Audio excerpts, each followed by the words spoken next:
Medo. Talvez você já o tenha sentido, talvez já tenha se sentido vulnerável por isso e até sentido vergonha. Talvez você tenha sentido vergonha de falar sobre os seus sentimentos e pedir ajuda. Não só você, como eu também já.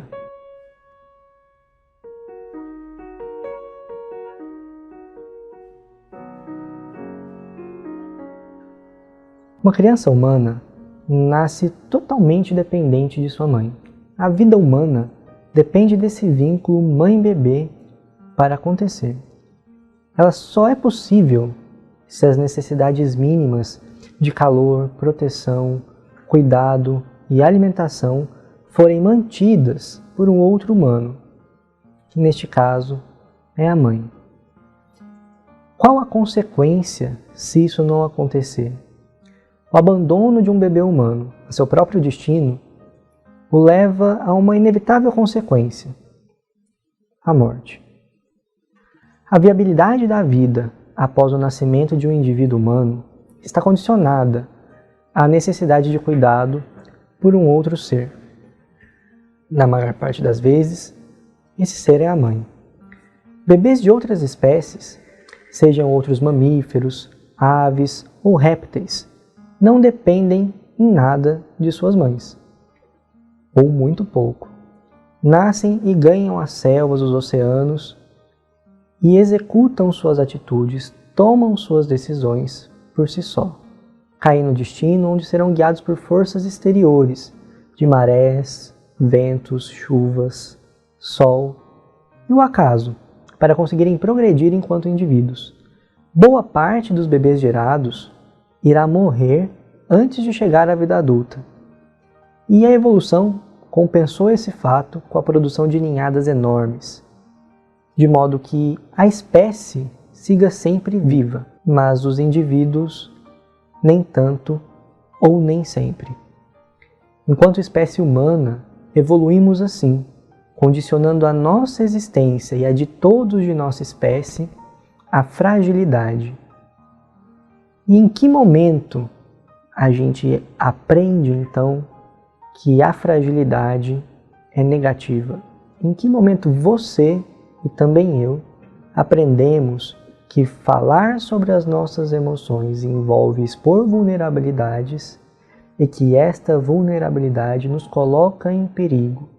Em que momento a gente passa a sentir vergonha de falar sobre nós mesmos e pedir ajuda quando estamos em sofrimento, sendo que é esse pedido de ajuda que a gente aprende desde o nosso primeiro choro, que nos traz a vida adulta, que permite com que a humanidade tenha chegado até aqui e que nos una enquanto espécie, enquanto humanidade, uns aos outros, reforçando as nossas conexões. É com o primeiro choro que a gente se conecta com o ser humano mais próximo, onde a gente já habitava aquele corpo, as nossas mães. Em que momento a gente fica desconfortável com essa situação de vulnerabilidade, de medo e de abandono? A gente vai aprendendo e experimentando, conforme a gente se desenvolve, que a dependência do outro, essa exposição de vulnerabilidade, nos coloca reféns das decisões do outro.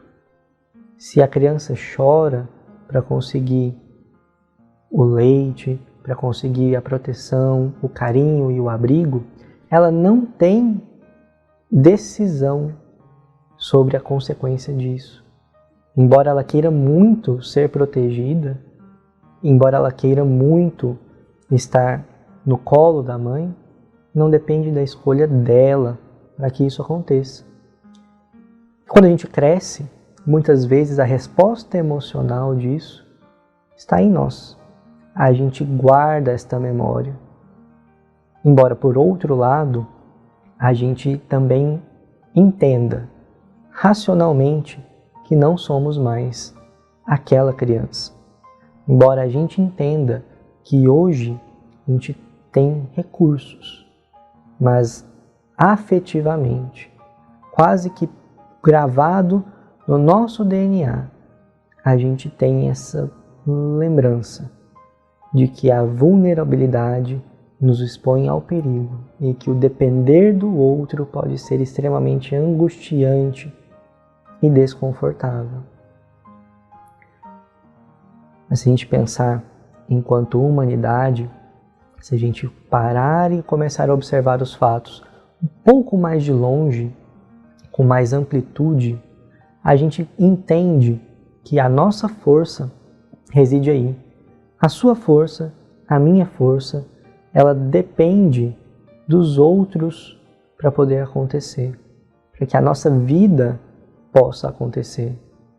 Nós somos seres sociais e nós evoluímos como seres sociais. Quando a gente lembra da história de várias ninhadas das tartarugas, quantos ovos elas precisam colocar e quantos vão ganhar o mar? A maioria já vai morrer antes de chegar até o mar.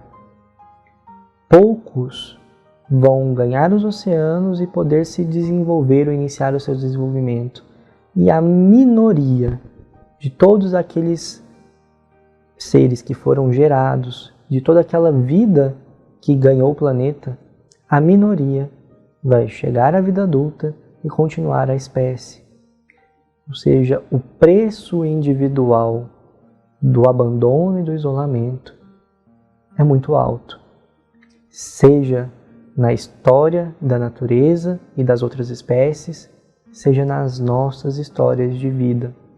Quando a gente paga o preço de se isolar naturalmente, de se afastar daqueles que não são próximos, a gente expõe a nossa vulnerabilidade. E talvez por isso seja tão desconfortável quando a gente se cerca dos outros, quando a gente se aproxima dos outros, pedir ajuda. Porque a nossa memória afetiva nos coloca na posição daquela criança vulnerável, à mercê da escolha do outro para poder continuar a existir, à mercê da escolha do outro para conseguir ganhar a sua ajuda, proteção, alimento, para que a vida seja possível. Paralelamente a isso, quando a gente demonstra essa fraqueza, a gente vai construindo uma ideia negativa de nós mesmos. Talvez você, assim como eu também, na nossa infância, quando caímos uma vez e ralamos o joelho, ouvimos em algum momento a frase "seja forte", já condenando e assumindo que aquele choro, aquela exposição de vulnerabilidade é negativa. A gente perde o nosso valor em relação a isso. E a gente atribui essa força a uma ideia de masculino. Porque juntamente com o "seja forte", talvez você já tenha ouvido, ainda que não seja esse o seu sexo biológico, a frase "seja homem".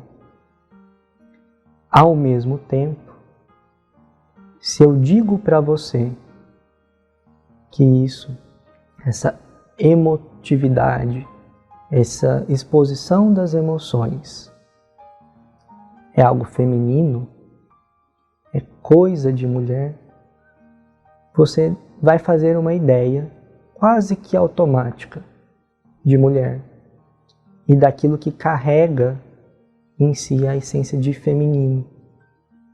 A gente vai criando a identidade de que isso não tem valor, de que isso é negativo, a gente quer se distanciar disso. A gente não quer trazer para a nossa noção de identidade aquilo que o Carl Rogers vai chamar que é o reforço ambiental para aquilo que nos faz a gente mesmo.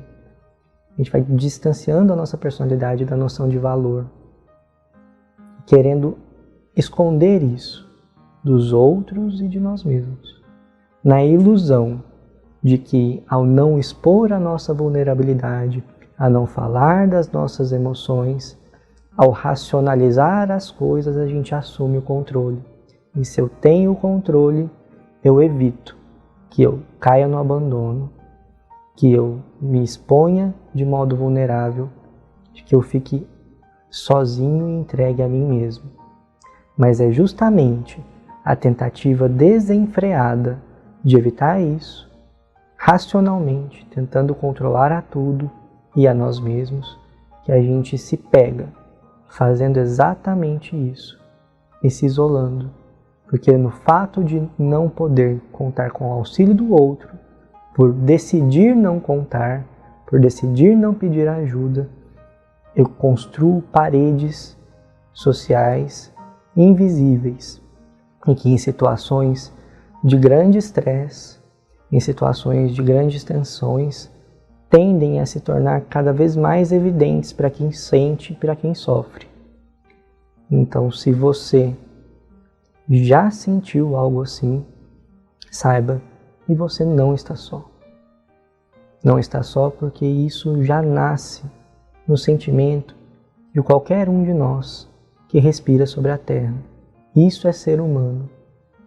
E a nossa consciência de fragilidade, a nossa percepção de que isso é algo que nos pertence e nos aceitarmos assim, nos fortalece de modo real, quando a gente entende que não estamos no controle ou que essa tentativa de controle não evita a possibilidade do abandono, a gente ganha a possibilidade de correr o risco sempre, sabendo que ele já existe, de poder pedir ajuda, de poder contar com o outro. E isso fortalece tanto quem se propõe a pedir ajuda, quanto a quem se propõe a auxiliar de modo verdadeiro. Isso une os sujeitos e, enquanto espécie, a gente ganha força. Sem isso, a humanidade não teria chegado até aqui. Sem isso, você não estaria nos assistindo agora. Sem isso, você não tomaria a decisão de tentar e avançar. E se você, que está nos acompanhando, tomou essa decisão ou conhece alguém que precisa tomar essa decisão,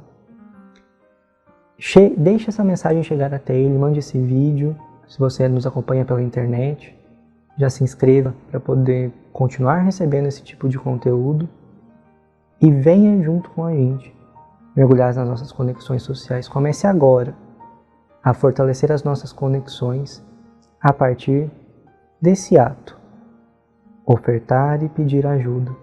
Se você nesse minuto está passando por algum momento difícil ou desafiador de sua vida, e carregue isso com você, desse ponto de vida adiante. Nós somos mais fortes quando tomamos a decisão e exercemos a nossa força de coragem de nos reconhecermos como somos. E mais do que reconhecermos como somos, quando podemos contar com essa verdade para atrair aqueles que se afinizam com ela e a partir de então não estamos mais sozinhos, não estarmos mais sós por uma escolha voluntária. É assim que a gente vai construindo felicidade, construindo proteção e, num futuro, vamos deixando essa sensação tão angustiante de que a gente está sofrendo, mas não pode pedir ajuda, porque isso nos tornará mais fracos, mais abandonados, mais expostos e vulneráveis. A gente se vulnerabiliza justamente nos colocando nessa situação de perigo. Esse é o nosso momento de acolher de hoje. A gente continua no nosso próximo programa.